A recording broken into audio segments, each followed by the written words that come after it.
مرحبا بكم في قناة مشاريع صغيرة من البيت. لو نفسك تشتغل من البيت وتكسب فلوسك بنفسك بدون مدير يضغط عليك، النهاردة هنتكلم عن عالم الفريلانسر وكيف ممكن تبدأ مشروعك الخاص وانت قاعد في بيتك، سواء كنت مصمم، كاتب، مبرمج، أو حتى بتعمل خدمات بسيطة على الإنترنت. خليك معانا عشان تعرف كل التفاصيل.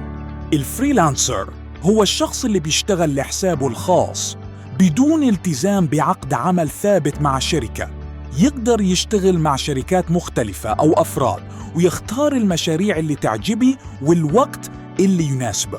الفريلانسر مش مربوط بمكان أو زمن محدد. الحرية هنا هي عنوانه.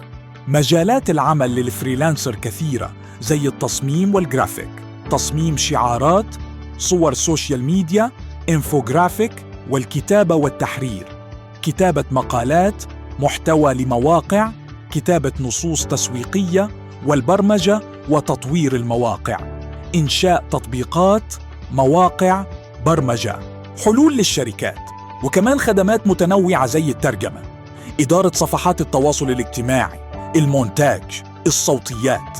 مميزات الفريلانسر كتيرة، زي التحكم الكامل في وقتك ومكانك، اختيار المشاريع اللي تناسب مهاراتك، إمكانية الربح بشكل أكبر من الشغل التقليدي، وفرصة بناء سمعة قوية على الإنترنت تكون مصدر دخل مستمر.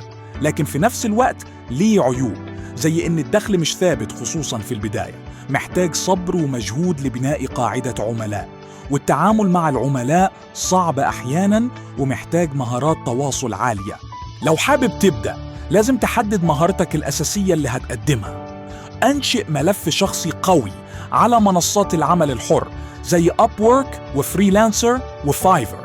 حضر معرض أعمالك بورتفوليو يعرض أفضل شغلك.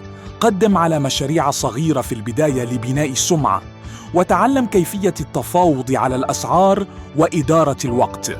نصائح مهمة لكل فريلانسر: دايماً حدث مهاراتك وادرس مجالات جديدة. نظم وقتك بين العمل والحياة الشخصية. اهتم بجودة شغلك أكثر من الكم. حافظ على سمعتك، لأن العملاء الجيدين يعودون. لو نفسك تبدأ مشروعك الخاص من البيت، الفريلانسر هو المفتاح. ممكن تبدأ اليوم حتى لو مهاراتك بسيطة، وتكبر تدريجياً. لو عجبتك الحلقة متنساش تعمل لايك، اشترك في القناة، وفعل الجرس عشان يوصلك كل جديد عن مشاريع صغيرة من البيت. وخليك دايماً متابعنا للفرص اللي ممكن تغير حياتك.